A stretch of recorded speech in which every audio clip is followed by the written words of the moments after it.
Welcome back to Occasional Randomness. I'm your host, Eric Scott, and joining me, as always, is my fellow co-host, who's usually a dog lover, Jason Johnson. Yeah, but I think at least at this point, this dog is way too much of a handful for me to keep up with. I don't know, 6 legs? I mean, that's quite a dog.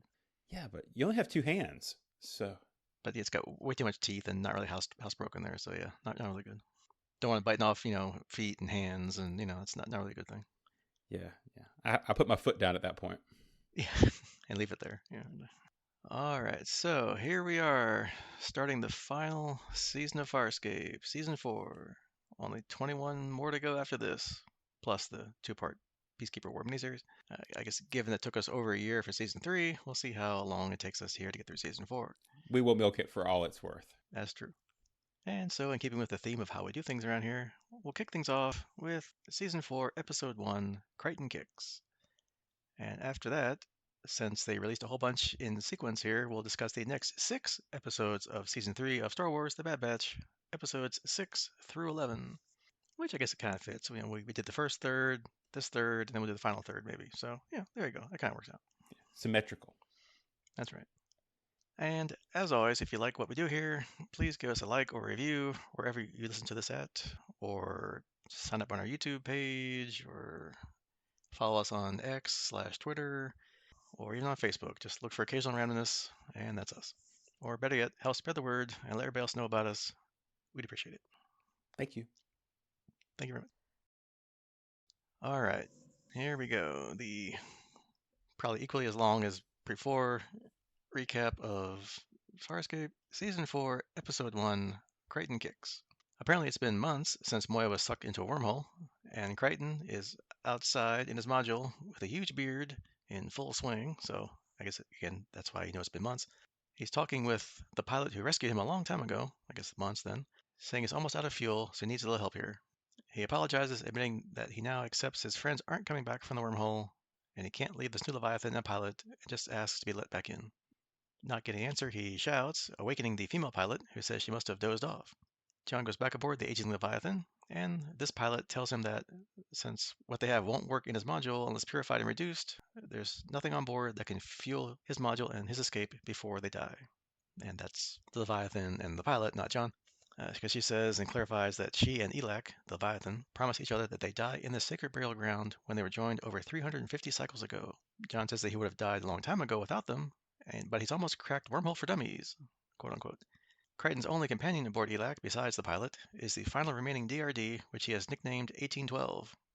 And he's also taught it to play the 1812 Overture, which it plays all the time, which is kind of funny. Crichton, who's gone a little bit crazy as a result of his prolonged isolation, see 1812 DRD, goes to the maintenance bay where he's been working on his wormhole equations, which now cover many walls, surfaces, crates, pretty much everything. When pilot tells him there's a small craft approaching and it's out of control, the ship flies into the bay and crashes into a load of crates, destroying many of the equations before coming to a halt, of course. So it's kind of like an Etch-a-Sketch. You shake it and the writings all disappear. Yep, and good luck getting that back again. Out steps an enchanting redhead, who's met by Winona, John's pulse pistol. She is Sikozu Shanti Sugezi Shanu. And that's the last time we'll say that, and we'll just call her Sikozu from now on. I was going to say, I'm glad you got that one.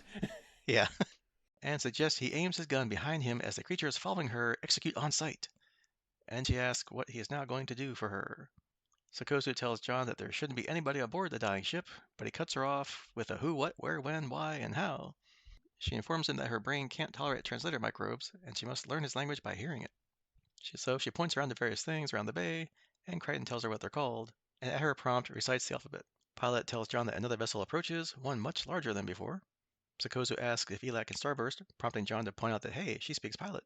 Sikozu tells him to make sentences, nouns, verbs, so he tells her that once upon a time he was happy here, a little on the lonely side, but that was okay as Winona only had to start cooking fires.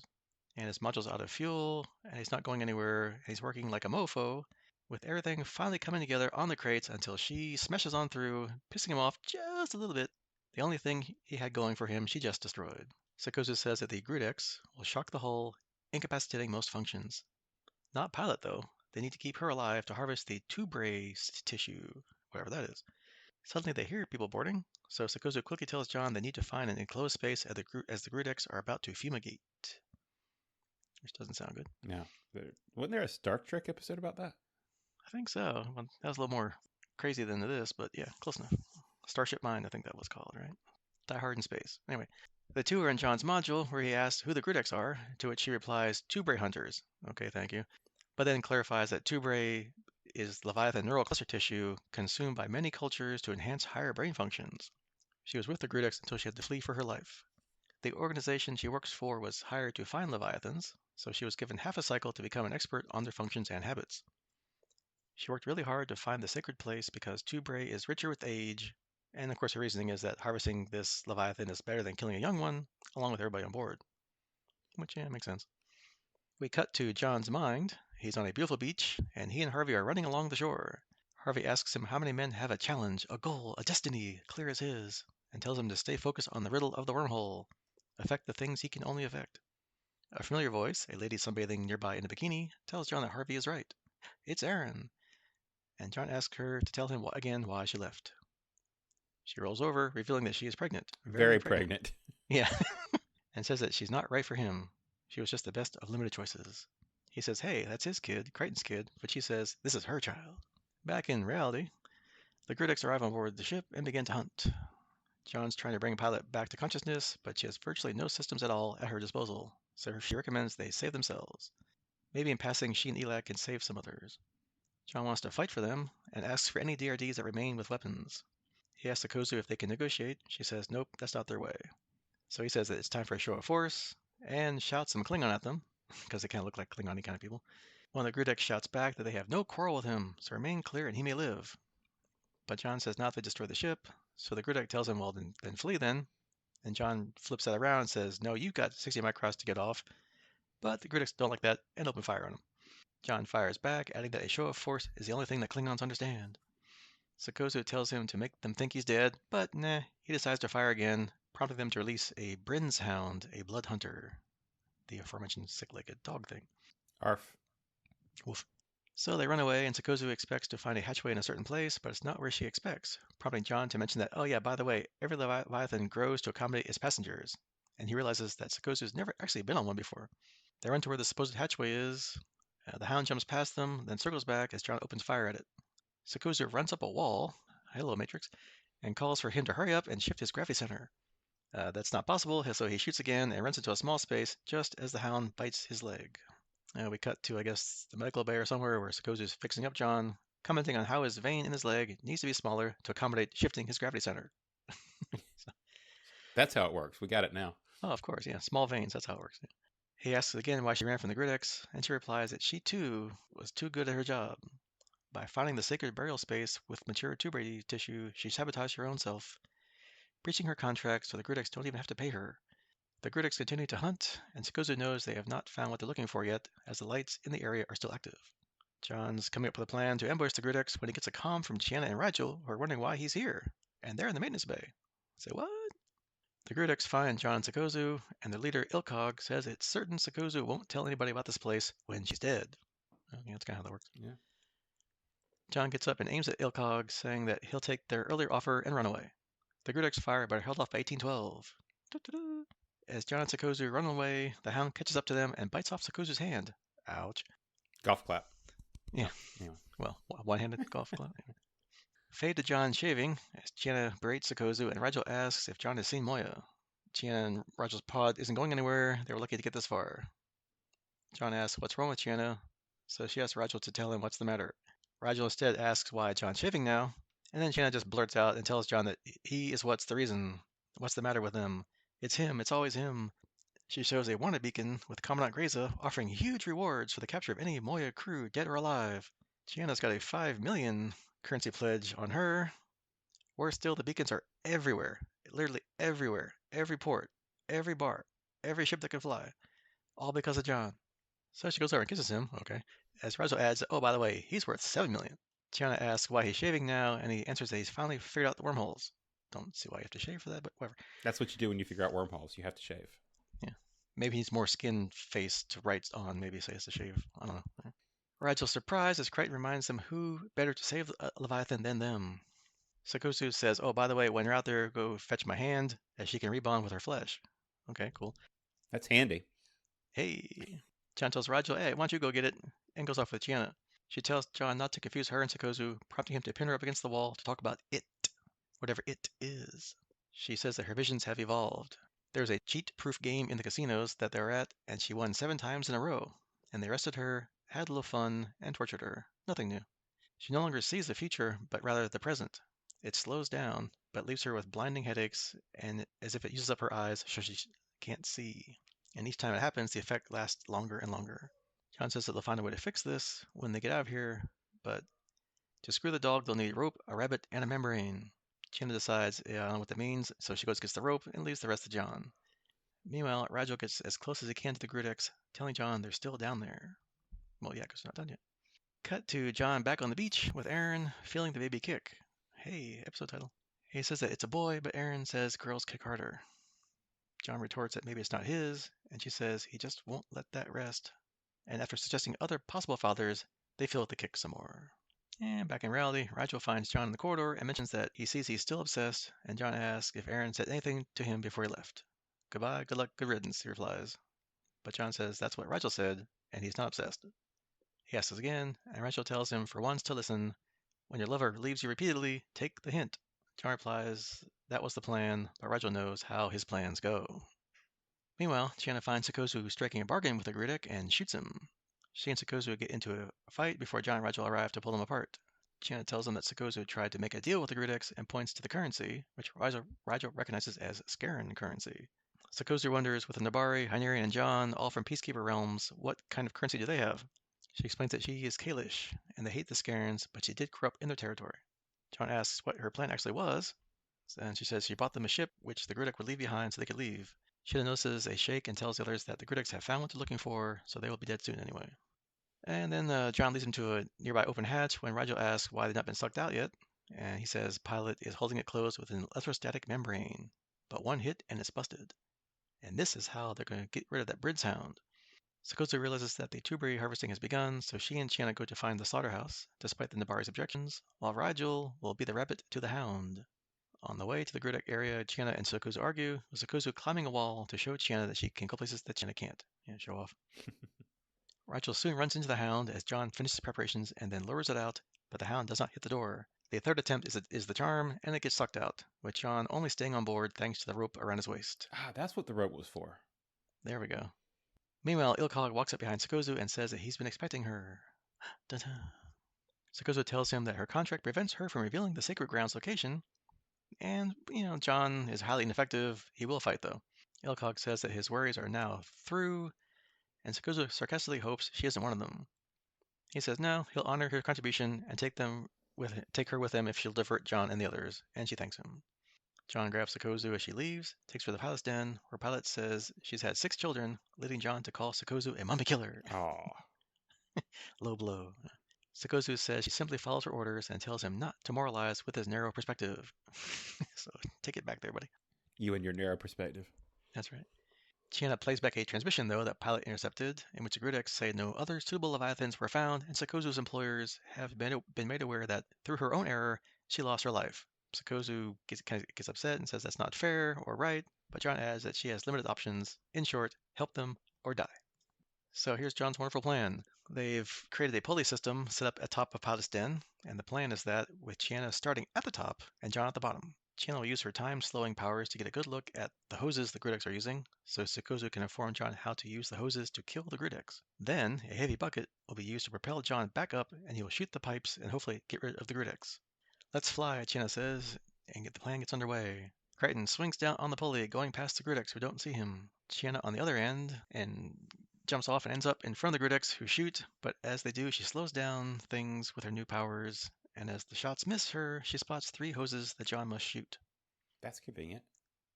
Yeah, easy. However, as always with most plans, she's pulled up to the top, but is blinded. She informs Sikozu of the hoses, and with her description, Sikozu tells John to shoot the right pipe first, which will release a volatile gas, then the left pipe, which will release the substance to stop the explosion from destroying Elac entirely, and finally the center to trigger the explosion itself. No deviation. Don't screw it up. And of course, immediately the plan starts going wrong. As Chiana can't get hold of Sikozu's hand, and she's swinging down, she accidentally pulls it off again, causing Sikozu to grab at her, and the pair of them fall, pulling John up really fast in the process. 1812 provides covering fire, and John manages to shoot the hoses in order. Yay! Causing the explosion that kills the Gridex. Unfortunately, the combined weight of Chiana and Sikozu breaks the pulley before John gets to the top, sending him falling to the bottom. Sikozu reminds Chiana not to drop her hand as the two land safely. Rygel tries, and I use that term loosely, to catch John, but he falls straight past him and lands right in the pool of bat droppings that inhabits the bottom of every pilot's den that we saw last season. That was disgusting. With the threat gone, John tells Sikozu that she might not want to go with them, as they're not the best traveling companions. She replies, I'm going to get my life back. I'm not going to end up like you. That's what they all say. Yeah, and we'll see how that goes. John tells Pilot that he hates that she and Elak have left the sacred burial ground, but she responds that the returning Gridex ship would have killed them anyway before they left, so the two of them want to repay their debt before they pass. John says they don't owe them anything, but Pilot says, nevertheless, they should soon arrive at the planet John thinks his friends are on. And even though it was her and Elak's dream to die in that sacred place, no dreams are guaranteed. The grace of age is that they learn to accept. As John's walking down a corridor, he returns back to the beach, telling a now non-pregnant Aaron that he's not coming here anymore. It doesn't really change anything, and just makes him sad. What's left is wormholes, as he must now rebuild the equations after New Girl smashed them up. Aaron says that new is good. Not always, is his reply. Some guy walks over, handing Aaron a drink, and asking who John is. John says nobody, and walks away. Back in reality, on Elak, 1812 joins John and breaks off something friends right with as the overture plays and John begins working on the wormhole equations once more. The end. Dun, dun, dun. Dun-dun. All right, some exercise trivia because it's the beginning of a season. The beach scenes were filmed at Bondi Beach in Sydney, Australia. Claudia Black's scenes were shot during the filming of season 4, episode 5, Promises, so we won't get there yet. The lines Crichton shouts at the Gridex is actually based on the real Klingon language, created by Mark Okrand. Ben Browder asked Ricky Manning if he could find something that roughly meant, get the hell off my ship. And new episode, new season, new stuff. This is the first episode of Farscape filmed in widescreen, although 4:3 versions were also created during post-production for broadcast in some location. Not sure if I remember if I'd noticed that or not. I'll have to go back and look. The opening scene where Crichton sums up his situation was added as a voiceover to explain to the new audience what was going on and help regular viewers catch up on what happened between Dog with Two Bones and this episode. Unlike with Jeremiah Crichton, way back in season 1, episode 14, the beard Ben Browder sports in this episode is actually a real beard. He grew it in the hiatus between seasons 3 and 4 and shaved it during the filming of the episode. That was a serious beard for one hiatus. Yeah, that's like real method acting. Yeah. Elak's pilot was created by the Jim Henson Creature Shop using the foam insides from the regular pilot puppet. And so a new pilot puppet was created for Pilot's appearance in Promises. So I guess that's when we'll see Pilot again, so spoilers. And the end credits of this episode play the 1812 Overture, which is the song Crichton whistles periodically throughout the episode, and that he taught 1812 to play. This is one of only 3 episodes to do that, and not play the traditional Farscape theme song during the rolling credits. Scratch and Sniff, Season 3, Episode 13, being the first, and Bad Timing, which is Season 4, Episode 22, so we got a long way to go for that one. That features no music at all in the ending credits. This episode introduces Rayleigh Hill as Sikozu, who, like Jewel, has red hair. Although she appears in virtually every episode in Season 4, she's only ever credited as a guest star and not added to the opening credits. Oh, guess she's sticking around then. Yeah. The DRD dubbed 1812 is also introduced in this episode and becomes a regular for the remainder of the series. Aw, cute little guy. Okay. The main titles for this season was again brand new, with a new voiceover, different clips, and the removal of Lanny Tupu and Paul Goddard from the credits. And as we mentioned before, Chiana's powers have changed from the precognition before to speeding up her perception, making what she sees appear to slow down. This leaves her blind temporarily, as we saw. Didn't see that one coming. Hey, neither did she. And this is the first episode of the series to not feature any involvement at all by Lanny Tupu, given that this is the first in which neither Crace nor Pilot appear. So that means Ben Browder is now the only actor to appear in every episode of Farscape. All right, so another long recap and lots of trivia to go through. But hey, like I said, it's the kickoff to a new season, and there's lots going on, lots of changes happening, both behind and in front of the screen. So, what do you think, Jason? I think that we're off to a great start for the season. It was, a lot to get in there, a lot to catch up. first episodes are always kind of rough. Like you had a lot to get through there, but you've got to catch up. You've got to reset the stage. You've got to move a lot of furniture around to kind of get it. Anybody who may have just wandered into this crazy sci-fi show, at least somewhat able to watch it. And in this case, we only get a little bit of the crew back together, and we gain some new faces. So that always makes for a different crew dynamic, right? Because we only get a partial bit of the crew, and even then only for part of the episode. So, what about you? Yeah, and also despite all these new things, they do a good job of recapping everything because, back in the day, it was like what, months between seasons, unlike in this case, it was like a couple weeks for us. So always good to get a recap. But yeah, I liked it. I thought it was a good, solid conclusion to the cliffhanger ending. Although it's still a cliffhanger of where's Moya and Rygel, I mean Dargo and Aaron, but still, we have a little resolution to the cliffhanger. John's hanging around, doing his thing, gets interrupted. We get a brand new cast member who's got all kinds of cool things, so that's kind of neat. It was a nice action-packed start to the season, so it's always good to start on a adrenaline rush, high note kind of thing. So, and as this is the last season, which we know that, but they didn't at the time. It's nice that it starts off on a good note and hopefully continues that way throughout the end of the season. But yeah, overall, loved it. Thought it was great, and we'll see how we do here. So. Yeah, which actually leads to a side question that you may not know answer to yet, so maybe we'll have to wait and see. But how long was the hiatus between the end of this season and Peacekeeper Wars? It was almost like 2 years, like a year, at least a year and a half. Okay, so the longest hiatus is still yet to come. Okay. Yeah. And of course, as they didn't know it was the end of the season, they left on a cliffhanger at the end of the series. So yeah, you're like, oh, you're killing me. You can't do this. So, I remember being really, really mad. So, I'm sure we'll get there, but yeah, I can't imagine. Okay, I just wanted to compare yeah. how long if this was our longest hiatus, or not longest, but versus the end, how quickly we got that. So Yeah. So think of the size of the beer that, no, remember, yeah, never. right. Methuselah over there. So, like we said, we're introduced to lots of things this episode. First off is our temporary Leviathan, Elec, and a female pilot who's just named Pilot. I guess no originality there, but yeah, there you go. Yeah. So when pilots get together, how do they tell each other apart? Yeah, it's like subvocal, like the pilot. It means things we can't hear. I don't know. We're just like, hey, pilot. Everybody turns around, looks at you like, and then Crichton's trying to finish his wormhole equations. Although I guess he's out of body parts, and now he's writing basically over everything he can get his hands on: walls, crates, the floor, whatever.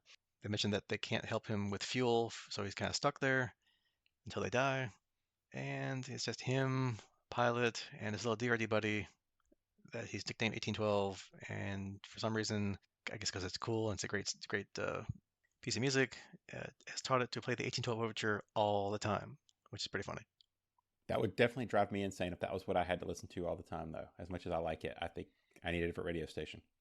Or at least maybe give him a couple show tunes, Yeah, something. I don't something. know. So, and John's little moment of zen here, of course, as always, goes completely sideways as the ship suddenly crashes into the bay where, of course, he's working, and of course, smashes a bunch of the crates his equations are on. But we get our newest crew member Sikozu out of it, so I guess take the good with the bad there. What was her name again? Yeah, I'm just gonna go with Sikozu. I'm not gonna I'm not gonna attempt to say her like Jewel. I'm not gonna say Jewel's full name. It's just Jewel. That's it. That's all we got. Oh, I guess it's cool because the writers kind of made her really interesting right off the bat. I mean, you get to learn all kinds of stuff about her this episode. The first and foremost being that she says she can't use translator microbes, so she has to learn languages the hard way, or in her case, the really easy way. So she must have some ability of language learning. But so get that little cool fun scene with her asking John like, "What's this? What's that?" Make sentences, nouns, verbs, recite your alphabet, and of course, here in America, when he recites the alphabet, he does it by singing, like we all learned in school or on Schoolhouse Rock or wherever we learned it from. And by the way, I kind of still sing it that way anytime I have to do the alphabet. If I want to figure out how far a letter is from any other letter, I kind of sing through the letters and count. So it's kind of funny. So Yeah, especially if you need to figure out like what number a letter is within the alphabet. For some reason, that's something that we get asked. So I have to do count my fingers or whatever and do the same song. I guess I will say that that's my one nitpick with this episode was she can't use translator microbes, but she could also talk to him right off and ask him to talk. So how did she tell him she can't use translator micro? Anyway, don't think about it, but that's my nitpick. There you go. yeah, I mean, if you think about it too hard, yeah, it doesn't make any sense. It's a fun character thing, but Yeah, and we'll see if it goes throughout the rest of the season. When she encounters some new race, does she be like, "What are they saying? Huh? What?" Or she knows everything because she's been through this part of the galaxy, and John's just the new guy, and she doesn't. Who knows? Yeah, I think that's what I'm gonna have to headcanon because we already saw that she didn't have any trouble with Chiana and Pilot. I mean, or Rygel. So Hmm. Yeah, because you're assuming that they're speaking their native languages, right? So she's obviously met the Baris and Hynerians before, and pilots before, apparently. So I don't know if she's met a pilot though because she's never been on a ship. Anyway, we'll get there. yeah, well, she speaks pilot, he said, because she understands what he said. She said so. Hmm. But interesting, yeah. So we'll see how this goes. Again, not to nitpick, but there's my nitpick. Yep, and of course she didn't just crash because she just felt like it. She's being hunted by these Grudek people. Either that's their gang or organization, or probably not their race. I think it's probably like their organization they work for, and they're looking for tuberary tissue, which apparently is some kind of delicacy for other cultures. So kind of similar to, or it's the equivalent of like rhino horns or other earth animals people used to or still hunt for their supposed curative properties or health properties or whatever. She manages to have found this Leviathan sacred burial space, since she'd rather harvest old, dying Leviathans since they're better than young ones. And, we learned that these Grudeks aren't exactly honorable kind of folk, and they go back on their promise to her and try to kill her, so she can't tell anybody else about this wonderful sacred burial space. So she had no reason or to stay, so she left. Yeah, on that one, I did get a pretty good laugh at the Klingon thing because as soon as I saw the uh, Grudex, the first thing I thought was, oh man, they just like totally ripped off some Klingons, and he immediately threw out speaking Klingon to them. So I laughed because I was on the same wavelength. Yeah, it was funny. So when he starts throwing out Klingon, like I knew, oh my, oh wow, he's throwing Klingon at them. That's great. I love it. Way to cross your sci-fi streams there. Good job. And John decides that nah, why don't you guys leave instead? I'm not going anywhere. And that doesn't work out so well. So of course, after a little gun battle, they run away. But of course, they've got a little ace up their sleeve, so to speak. They release this multi-legged hound thing, Bryn's hound. And during the course of that, we learn that Sikozu can run up the walls by shifting her gravity center, as she keeps saying. So that was pretty cool little Matrix throwback, which I guess this has only been like still like maybe 2, 3 years after the Matrix movie and before the next Matrix movie. So everybody's still Matrix crazy, Mm. trying to capitalize on that movie somehow. And she tries to encourage John to do the same thing. I was like, sure. Not possible for little poor humans. We can't do that. Now we have established our vessels are too big, so Yeah, that's right. We've got too many vessels in our legs. Can't too big. Gets bitten on the leg badly as he tries to get away. So, if only he had smaller veins, right? yeah. My only comment there is for somebody who's so smart, or at least book smart, she seems to lack concepts such as how other species have limitations and work.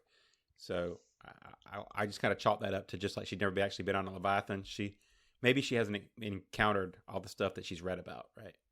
Yeah, or because she doesn't know his language, she figures maybe he's able to do things she can do. So, hey, do this like I'm doing. See, it's easy. No. Yeah. And then we kind of start getting the band back together, so to speak. Well, because while Sikozu's fixing up John and complaining about his large veins, he gets a call from Chiana and Rygel. They somehow managed to come back to the area and just kind of, I guess, figured, "Hey, here's Leviathan, must be on here." Well, and So, I guess that means that Pilot dozed off again because this time she didn't alert him to a ship. So yeah, maybe she's still being affected from the Grudex there. So they go down to get them, but of course run into the Grudex and the Hound, and this time the Hound manages to bite off Sakusa's hand, which apparently she can just reattach and it'll start regenerating or merge back and become useful again. So that's really cool. So they've kind of gone out of their way to make a really interesting character with Sikozu. yeah, which I guess since she's sticking around, we'll find out even more about her. What I was trying to figure out is she going to be a replacement for Jewel, or do we end up with both? Or No, but they both stay through. And as we learned last time, the crazy woman that nobody knows where grandma came from, she's hangs around. that's a lot of crew members to get in trade for Crace. So Yeah. good trade. And we lost Stark too, so unless he comes back as a guest star later. But yeah, so we kind of lost two and gained two, I guess. So yeah, I guess it kind of evens out. Yeah, I guess Sark's been gone so long now. I've kind of Yeah, I forgot all about. yeah, it's kind of like I don't know, saying it's just you kind of roll with it. So Actually, we gained one because we got the woman. So yeah, we're getting bigger and bigger. You got yeah, more cast members to deal with. So so I guess the Leviathan will grow to accommodate the crew. yeah. But we do learn that Chiana and Rygel had to come back here because everywhere they go, and literally she means everywhere, Commandant Greza has put out the wanted dead or alive beacons that we saw way back in, what, season one, maybe? Yeah, it was season one, right? When they met on the planet with, oh, what's her name? The woman that stole the wormhole technology. Oh wow, yeah, that was season one. Oh, can't remember her name. Start with an F, maybe? Anyway, whatever. Her. As soon as we log off for the night here, I'll remember what it was, but yeah, so I we barely saw this. remember your name, so I'm doing good over here. Yeah, I that's don't right. Yeah, know. and you are who? Yeah, so Chiana says she's got the 5 million bounty on her head. Rigel, however, says, "Haha, mine's seven." Which, So, but that was very Rigel. So yes. of course, I'm worth more, and all because John pissed off Grayza last season, which yeah, we knew that was coming. So John's mouth always gets him into trouble, and unfortunately, he's taking his friends down with him this time. And we get to learn that Chiana's premonition abilities evolved, either normally or after she's being tortured by winning too much at that cheap-proof casino. So much for that. So now it slows down time instead, but she gets really bad headaches and temporary blindness, which gets longer and longer, or maybe eventually permanent. Who knows? We'll That's find out. that's a problem. Yeah, so it'd be fun to see how that works this season, because I'm sure they'll keep using it because why mention it if they weren't going to use it again? So Right. So and it's progressively make her bouts longer and longer because they keep need her to do it. So, yeah, okay. Take one for the team. Yeah, and we got kind of a little funny scene where they get the hound to jump through the hole in Elac that was covered up by that membrane using Rigel as bait, which is kind of funny when John's talking to somebody. You can see Rigel like floating back in the background across the screen, and the hound runs after him. yeah, and the sheep noises. I was enjoying that. Yeah, and then John shaking his butt like, "Come get this, hey, whatever." So yeah, that's Farscape. Got your crazy humor with the serious stuff. Oh, he definitely gave it to you in this episode. It was all over the place. Yeah, and plus he's gone stir crazy after months of being by himself and having a DRD nonstop singing the 1812 overture at him. Yeah. So, and then after that's taken care of, they come up with their plan, which is a good plan actually, to kill the Grudex without harming Elac too much, since they don't have anywhere else to go and they kind of need Elac. So they got to shoot those three hoses in a certain sequence to only kill the Grudex section there and not blow up the entire ship, which always a plus. So we get to see Chiana's new thing in action, new ability, which is kind of neat, as she's kind of matrixy dodging pulse pistol blasts in the air, which okay, cool. Again, love the Matrix themes apparently. Like you said, if you got to capitalize on that, craze. So Yeah. We get the funny bit with her reaching out to Sikozu to help pull her up, and I guess her hand's not quite merged back on yet, and rips it off. yeah, you got to let that Oops. stuff set for 24 hours. It's like super glue. You got to let it sit for like you got they put like for like a clamps on it. You got to make sure it doesn't move. You got all that stuff. John manages to do everything in the proper order, but the little counterweight system doesn't work, and he starts to fall. Rigel just kind of like, yeah, no. Yeah, I'll And, get you. Oh, yeah, hey, I thought no, not really, not happening. And he plummets into that nice, icky, bluish black pool of bat droppings that all Leviathans have at the bottom. Oops, icky. Bleh.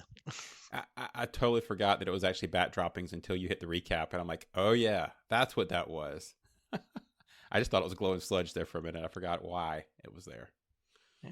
Jewel was not having it when she was there, and yep, I can imagine.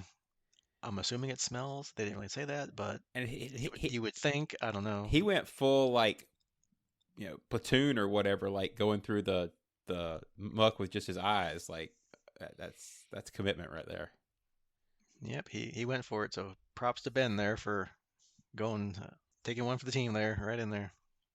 And then at the end, we kind of get, yeah, Sikozu's going to hang around to get her life back because, where else is she going to go? I guess in this area, I guess the Grudex are around there, so they probably get word out that, hey, there she is.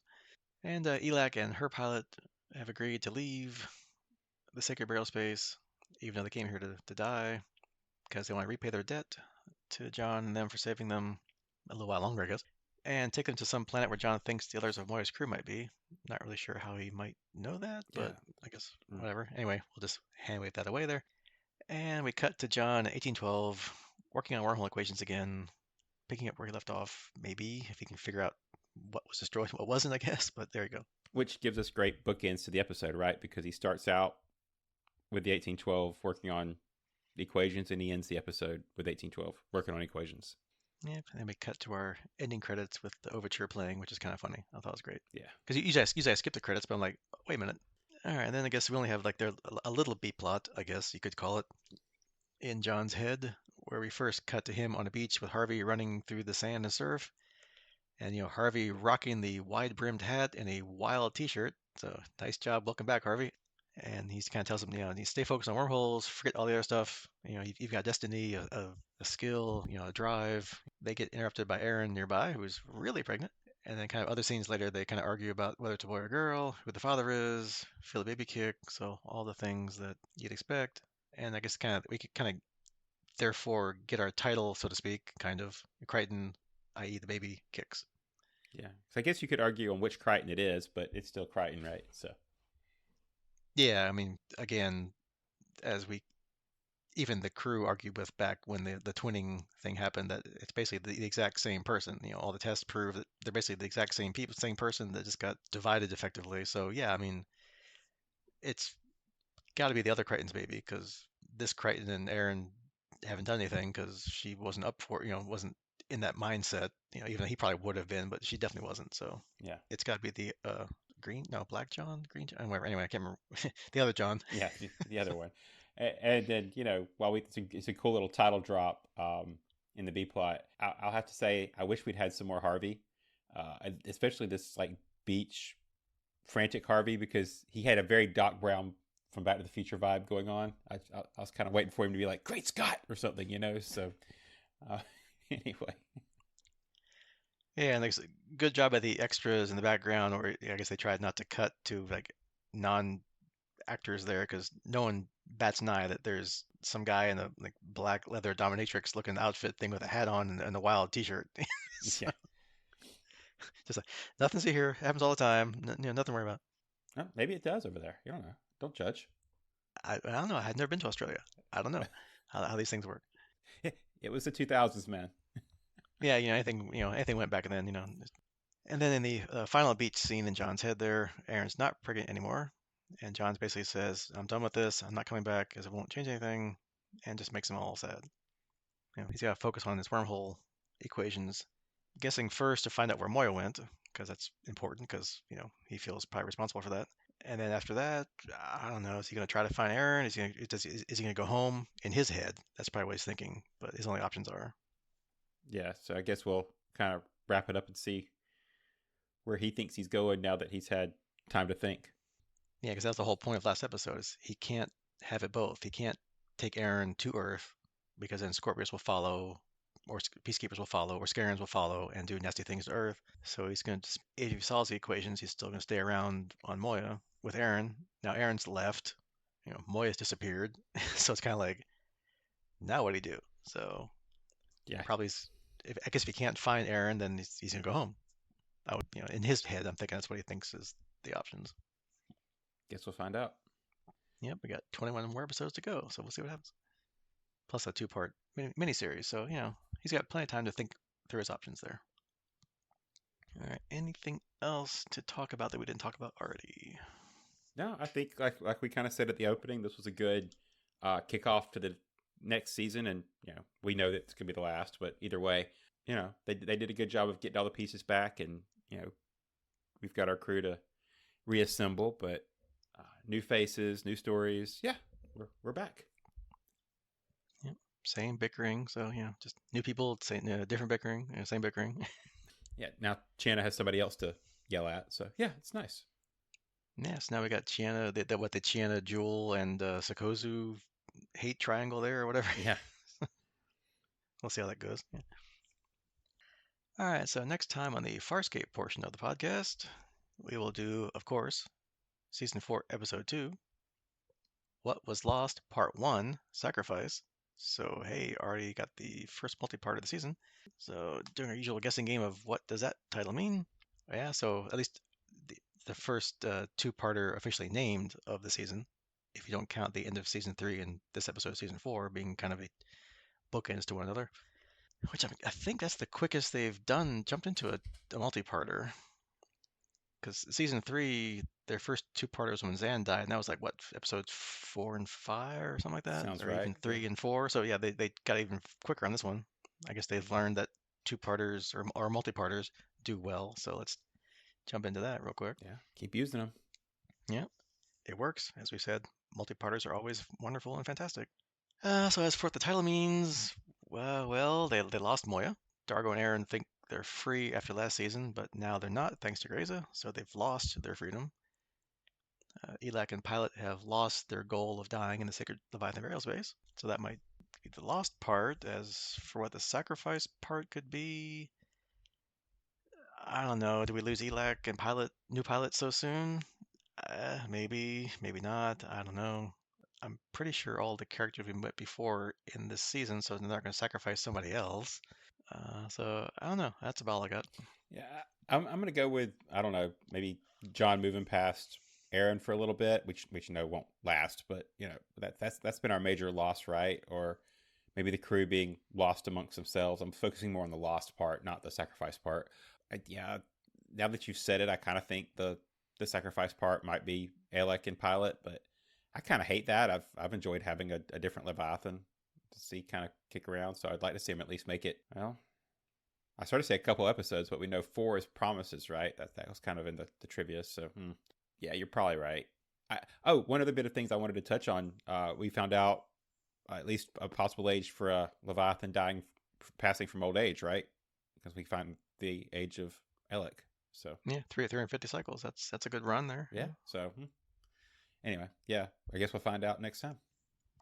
Yeah, although it could be like sacrifice. I'm thinking like if they do find Dargo, then he might have to sacrifice his plans of getting his revenge on the guy that killed his wife. So because you have to join back up with the band here, right? So, Yeah, or maybe it's all done and they have to get him out of jail or something because he's already gone and got himself caught. Who knows? yeah, 'cause I'm guessing they're going to find Aaron and Dargo first to string along the "Where's Moya" thing to make that kind of like a ooh, what's going on, But I don't know. Who knows? We'll see. Yeah. My guess is Dargo first and then Aaron, maybe. I don't know. Yeah. Because if Jewel got off the ship somehow, that's where Moya was. So then they would find Moya. So yeah, I don't know. We'll see. Yeah. All right. So that concludes the Farscape portion of the podcast. So after our stunningly short Bad Batch theme music, all of like 5 seconds of it, we'll discuss the middle third of the Bad Batch. Yeah. So if you're coming back for Farscape and don't want to hang out, we'll see you next week or next episode. But otherwise, Bad Batch.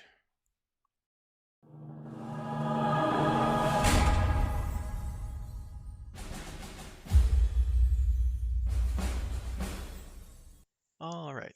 So we got 6 episodes to go through here. So we'll just do the usual quick recaps since we're not going to go into the extreme recap because we'd be here forever, especially with a third of a season to cover.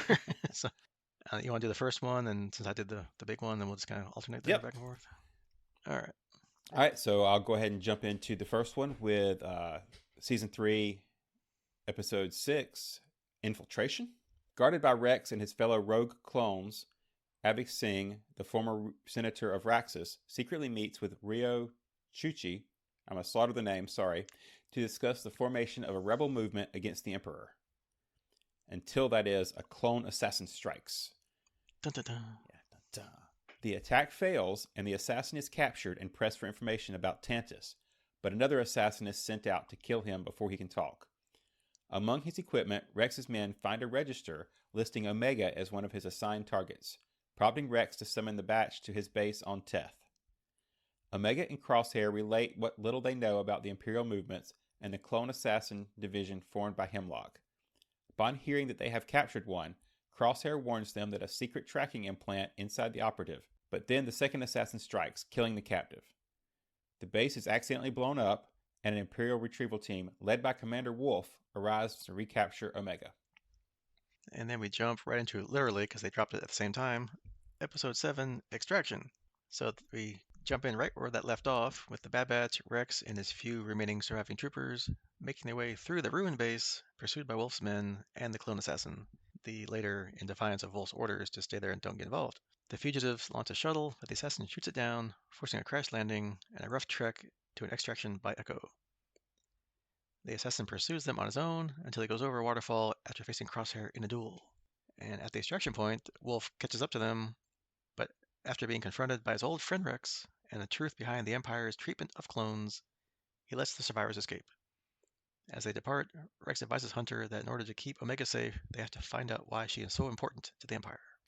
Which leads us into episode 8, Bad Territory.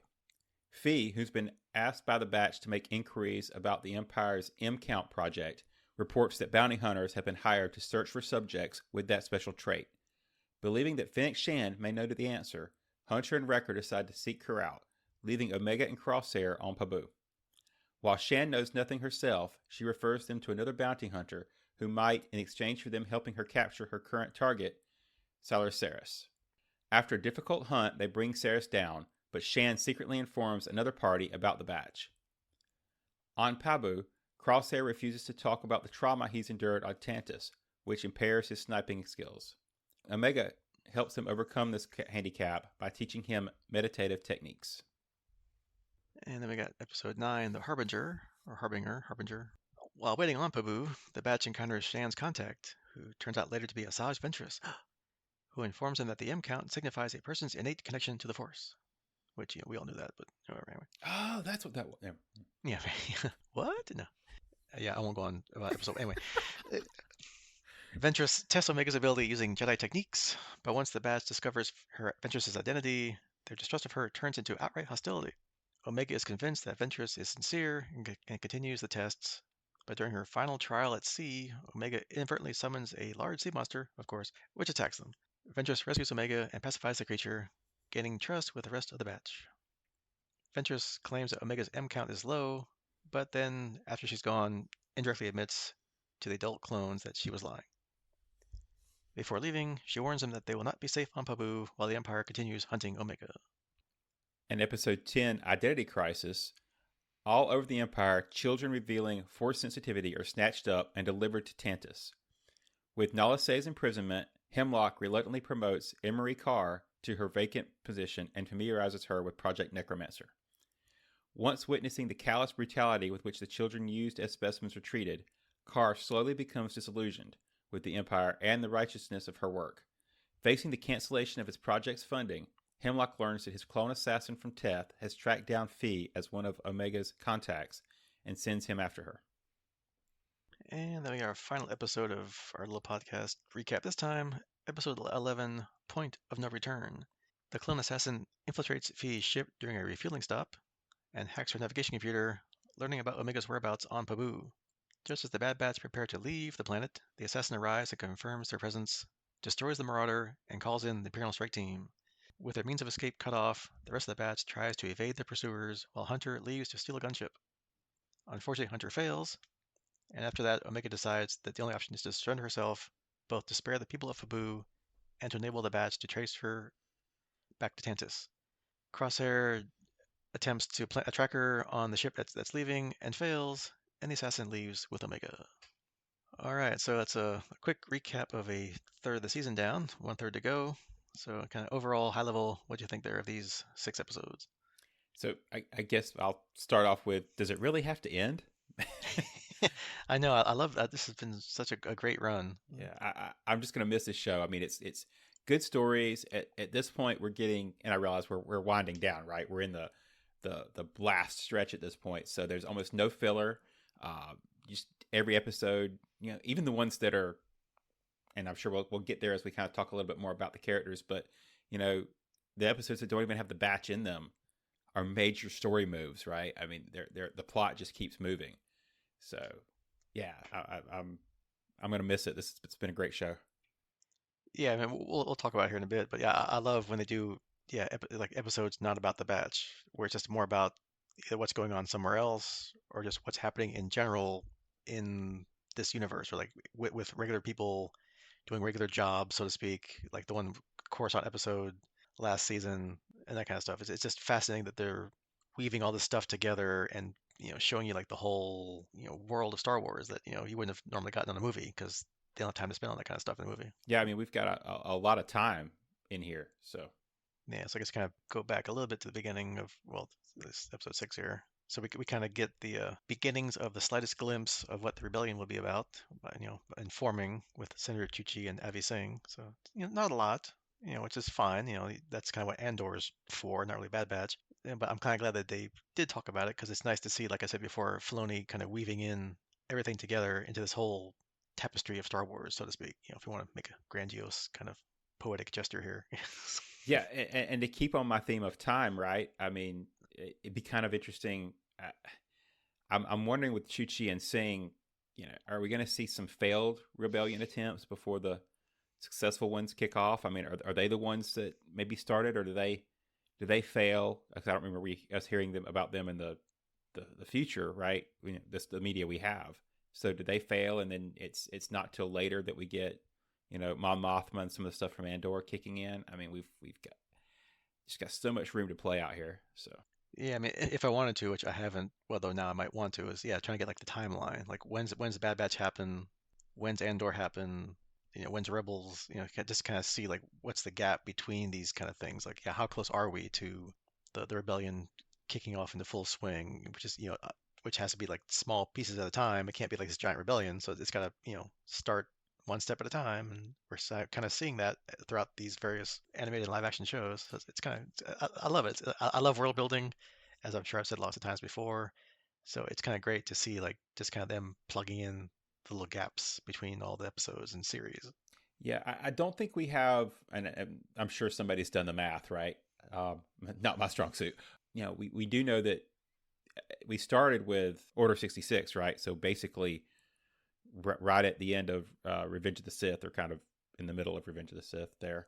So that's kind of the starting point, at least for the Bad Batch storyline. We had missions with the Bad Batch before, but when the series kicked off, it was straight up Order 66. But I don't know how far we are past that at this point. What were there any time jumps? Were there any? I mean, Omega's definitely aged as we've gone, so there's some time passage. I just don't know how far and how close it puts us to Rebels at this point. And then even Andor, like if that's how close is Andor to Rogue One, right? Like, and then obviously Rogue One feeds right into New Hope or slash Star Wars. Yeah, that's the only one I'm So comfortable telling you when it is, because yeah, exactly. Other than that, I got no idea. Yeah. And yeah, kind of going through most of these episodes is our new friend, the clone assassin. So it's kind of cool. He's got this cool little assassin armor. with the awesome shoulder buttons. He does seem a match for most of the badges put together, at least from a distance. Once you get him up close, not so much. But that's how assassins work. They're usually good up front into hand-to-hand combat. They're good at sniping away from the distance. And yeah, we learned that he's not exactly good at following orders to the letter. Kind of gets on Hemlock's bad side by not standing down, not kind of listening. Although Hemlock kind of comes around when he comes through and says, "Oh, here's where they are." So I guess hey, sometimes you have to bend the rules a bit there. As long as it works, then your boss is happy. If it doesn't work, Yeah, your boss not so you happy. can push it if you win, right? So Right. Yeah. So we'll see if that goes during the last half of the or third of the season here. I'm sure he's just really driven to complete his mission, capture and deliver Omega, and now he has. Now what? Will they wind up betraying Hemlock or not? I don't know. yeah, We'll see. definitely He's still a clone, and if he's got that same implant kind of thing that they hell had to obey orders and stuff. well, and we haven't seen much of him as like I don't think we've seen him out of the armor or anything like that yet. So um, there's Yeah. still some fun stuff there. Part of me wants to be like, if he's not a standard clone, which he doesn't seem to be, does that make him an honorary Bad Batcher? I mean, maybe we end up with this guy joining the batch because got some kind of deviation himself, or kind of like Echo. Maybe he's modified. Yeah, and again, we have all these clones floating around that aren't in, or at least aren't past, like, well, so far Andor and further than that. So at some point they kind of drop off the radar here. So who knows? Yeah, we only know where three of them end up. So Hmm. And kind of like we figured from earlier seasons, Omega's special. We knew that. Yeah, she's a clone, but not like the others. She has some degree of midichlorians in her wow, blood. what's midichlorians? Yeah, that's something I heard about kind of vaguely. I don't know. Yeah, it's kind of like it's only been three movies of Star Wars. I don't understand where this stuff's come from, but whatever, it's fine. So yeah, so these midichlorians are crucial to Hemlock's little Project Necromancer, which we talked all about last time, and how it's kind of seems to be the floating through the movies and TV shows here. Now, how much of it does she have?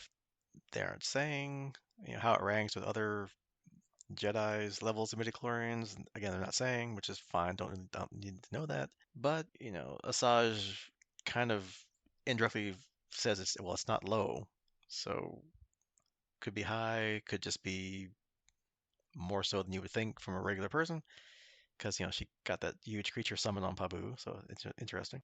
Yeah, which I guess I missed. I thought that came up because Asajj was summoning the stuff it fed on. I didn't realize that that was actually a summoned creature. But Yeah, because she started closing her eyes and focusing, and then the big boy showed up there. So I'll have to go back and rewatch that.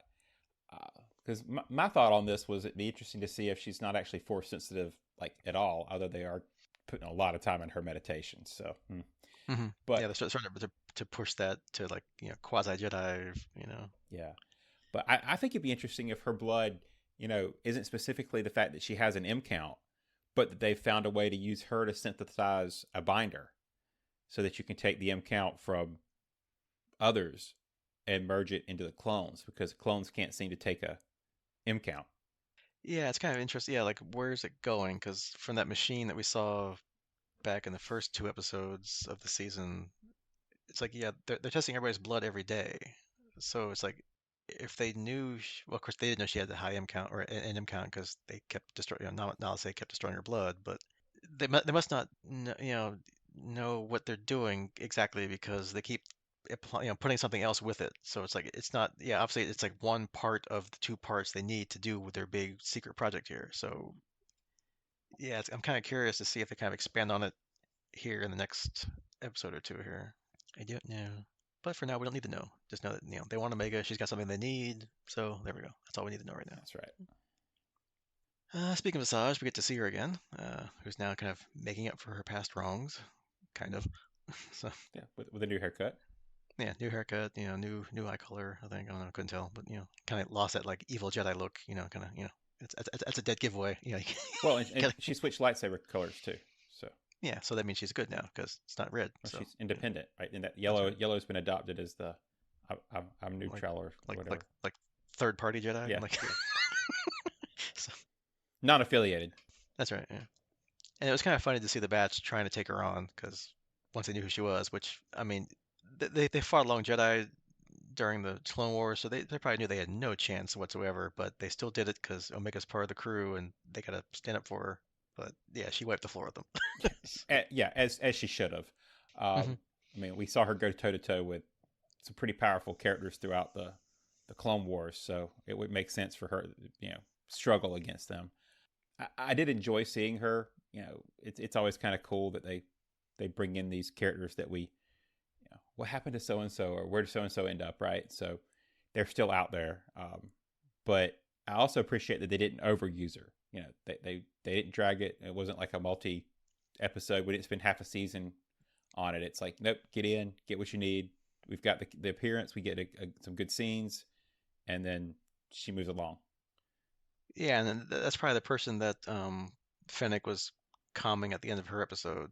When they were, she's probably telling Asajj where to go to find Omega. Yeah, She wasn't, Fennec's not one to kind of be I'll just kind of betray my bounty hunter code here and rat them out, and so nice to see things are consistently consistent in the Star Wars universe there. yeah. I mean, when that originally aired, I saw some theorizing that it might have been Cad Bane, but I agree. I think it was definitely her that she was talking to because as we see later, if it had been Cad Bane, it would have been Cad Bane would have no problem bringing in Omega. So hmm Yeah, we'll talk about him in a second here. yep, I got some bones to pick with him later.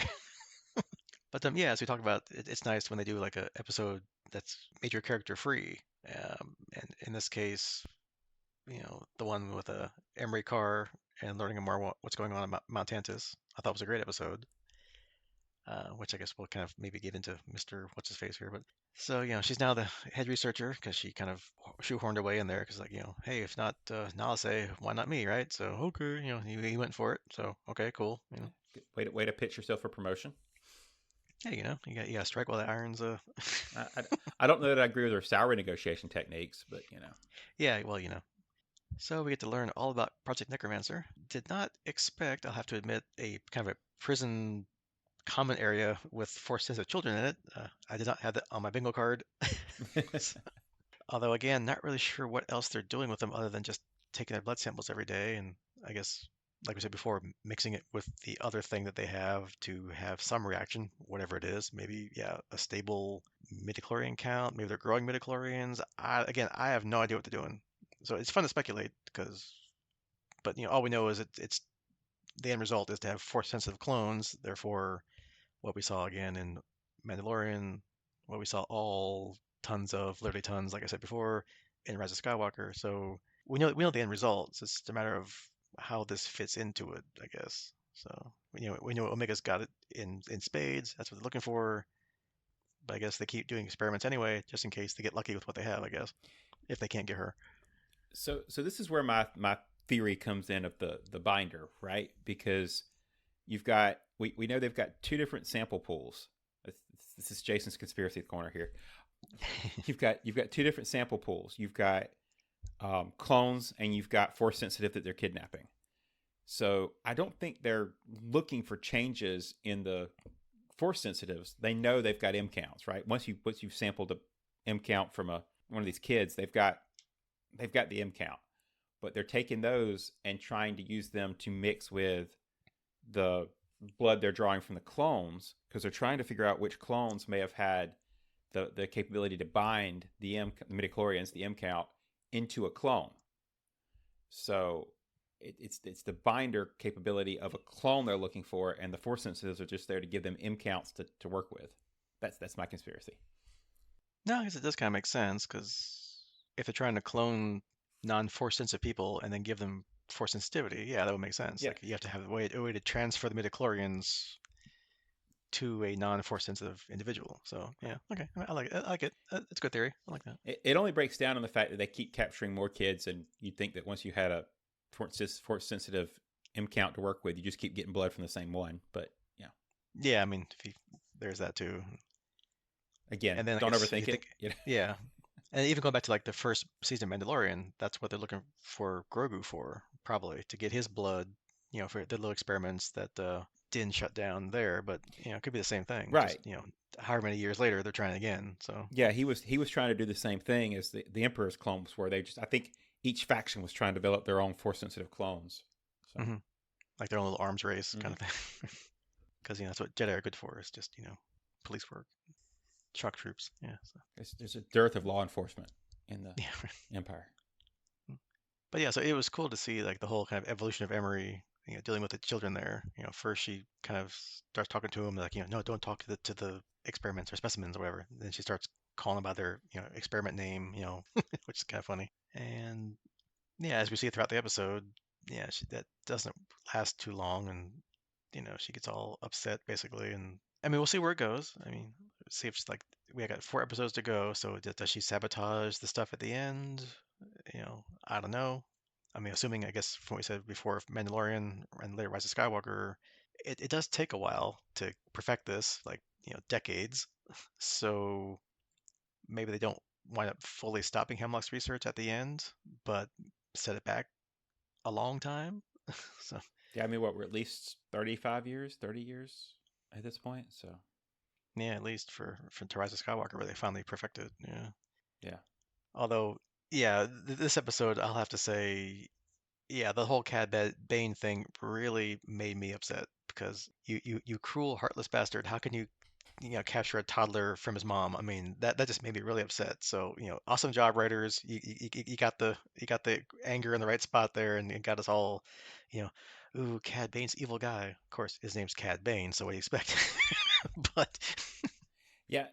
Who, believe it or not, is actually one of my favorite animated characters. Who is one of the reasons I have issues with Book of Boba Fett. But we'll bypass that for a little bit.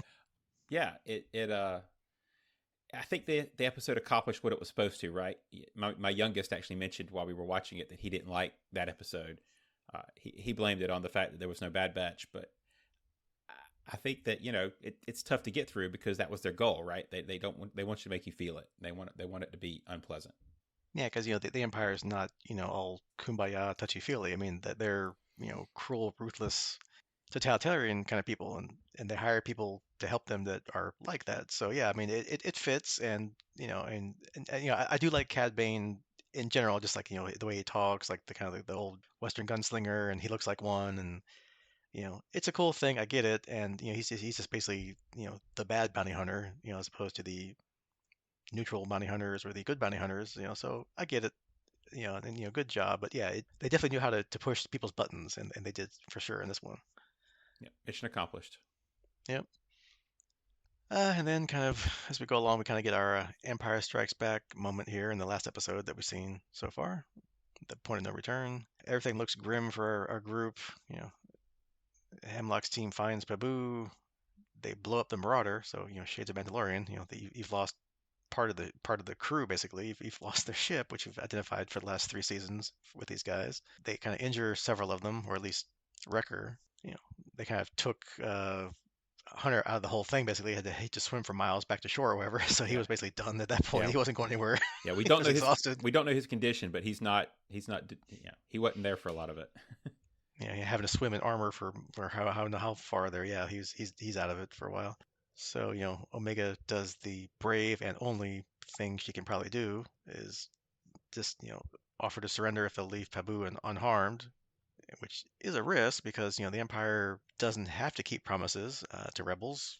We've shown that in lots of other seasons and other series before that sure, wink wink, we'll do Well, so and she really didn't get a promise, right? She just surrendered. So yeah, I mean, if they said no, where's she gonna go? She can't run away at this point no, because she's surrounded. So yeah, and because at that point they're also getting ready to torch the poor homeless villagers there. So yeah, you had to do something, right? So that's the only logical thing to do. Hey, okay, I'm here, fine, take me and leave everybody home, leave everybody alone. yep, And of course, they have a cunning plan. Crosshair will hit the ship with a tracker, and they'll track her back to Tantus. Unfortunately, his nerve or mental issues are still there, and he really whiffs. I mean, it's not even close. I, So, I don't think it was even that. I think it was more the timing of he ran into that last batch of troopers and couldn't get in position quick enough to have a. got delayed just enough where it was too far a Yeah, shot. he Yeah. couldn't get to he never actually made it to the top. I think he was aiming for the top of that rise, and he had to take the shot Hmm. from low. So Yeah. So now we'll have to figure out, is there like a backup plan somehow? Like, did she smuggle another device on her somewhere that they didn't see? Because she took her hat off at the end. So I was thinking, oh, maybe like there's a device hidden in her hat, maybe. Or since she started meditating or something, is there could be some kind of, she only had 4 lessons with Asajj. Now she's like the Force Master and can like project her thoughts or something. Like, here's where I am. I don't know. We'll see.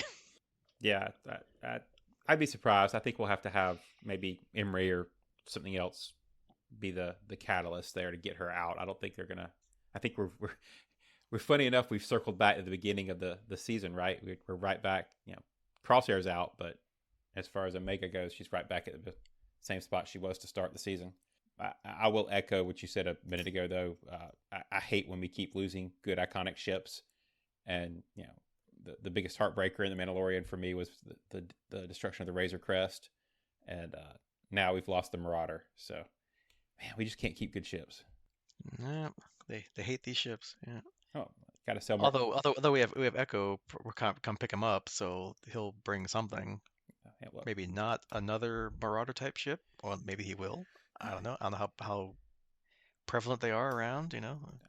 my theory is we've got to sell a new Lego set, so we need a different ship to sell a Lego set for. Yeah, they call it the Marauder 2. Well, just like what the Mandalorian upgraded to a Nubian fighter, so maybe we'll get like I don't know Yeah. a freighter or something that looks like the Falcon. Yeah. Is that really an upgrade though? I don't know. Oh no, no shower facilities, man. I don't understand this upgrade at all. But yeah, and you've lost your little hold for your frozen carbonite people when you capture them, but that's not really his job anymore. So hey, whatever. and the armory, you lost the entire armory. Yeah, because although I mean at this point, because they finally learn how to lock their ship here, and that gets blown up. So I mean, you just can't win. He did save the Gonk droid though. That was important. Yeah, we have a little buddy, because you'll need power for whatever ship you get next, right? So you need your little power droid. Got to keep your battery charger. Any I never kind of blew through these, but a lot of them are just kind of action pieces. You can't like talk too much about that kind of stuff. Other than, oh, it's cool, But anything else, highlights we want to hit that we didn't talk about? No, like I said, I really wish we were getting to season 4, but we'll enjoy the last little bit. Yeah, because we only got four left, so they really gotta. If you want to have your like, I guess all the cliffhanger tension's gone now. You have to wrap it up somehow. However, it's gonna wrap up. You gotta get to Tandis, rescue Omega. I don't know. I'm thinking somehow sabotage a little bit the project, or get Hemlock to like lose his funding or something that they were threatening him to do before, or something to at least have some kind of small win or something, and then whatever they decide to do after that, like right off in the sunset, join up with Rex. Who knows? But then they got four to go to wrap all this up. Yeah, I will say I'm as you point out. There's only four to go. I actually thought there was more, so now I'm sad there's only four.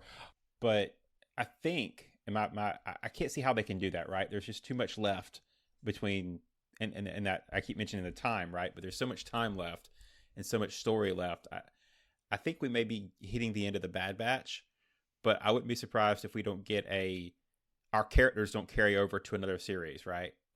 We've got a lot of movement to do to get Rex, Wolf, and Gregor on that sand planet catching worms. So who knows what we've got in between in the next series, the next show, whatever medium they decide to use to tell this story. But I wouldn't be surprised if we don't get another animated feature in the Star Wars universe to keep going. Probably, I would think so. And plus, we only have four episodes left to find Tech, so I'm still holding out that he's still alive, even though that they put his goggles that are all cracked in the little museum on Pabu. But Yeah, okay, I think you got your answer there when they put the goggles. That's exactly what I was going to say. Is these goggles were placed on the shelf? no, it's still just goggles. You haven't seen a body. No body, no death. That's how it works in these shows. Yeah. Slight tangent. Did you ever see the animated TMNT movie? No.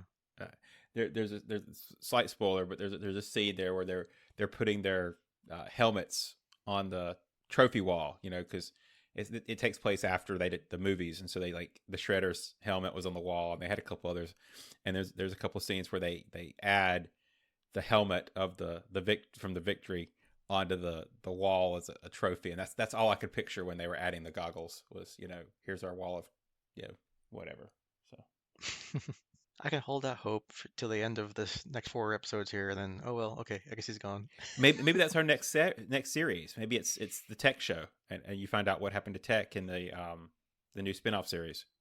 Yeah, he's working with Chi-Chi and what's his name to form the rebellion. Yeah, that's It'll what he's be Bad Batch Cyber, right? It'll have him doing doing.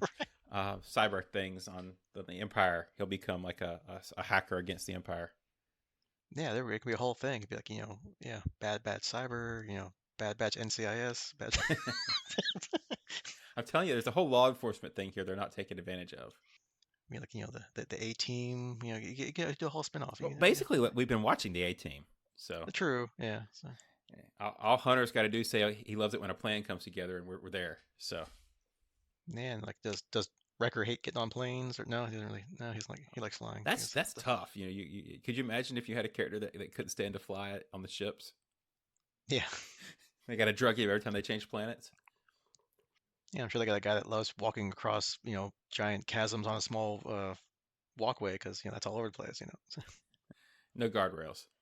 No, not part of the architectural guild in the Empire. We don't believe in that sort of thing. All right, so yeah, so next time in addition to our season 4 of Farscape, as we noted earlier, we'll discuss as much of the Bad Batch is out before next time, which not sure how I think they're only doing like one a week now, so it might be another month. I think they're done with the multi-episode drops at the same time. So I've got four left, got about a month. So yeah, maybe we'll see how it goes, but with our schedules at work and stuff. But yeah, maybe all by next time, maybe half by next time. Who knows? We'll see. We'll figure it out. Yep. As always, watch the show notes and what we say we're doing. That's what we're doing. You'll know when we know. Yeah. What we're saying here, yeah. That's how it works. That's how it works. All right, so that is your homework, haha, for next time. And we'll see you then. Goodbye. Goodbye.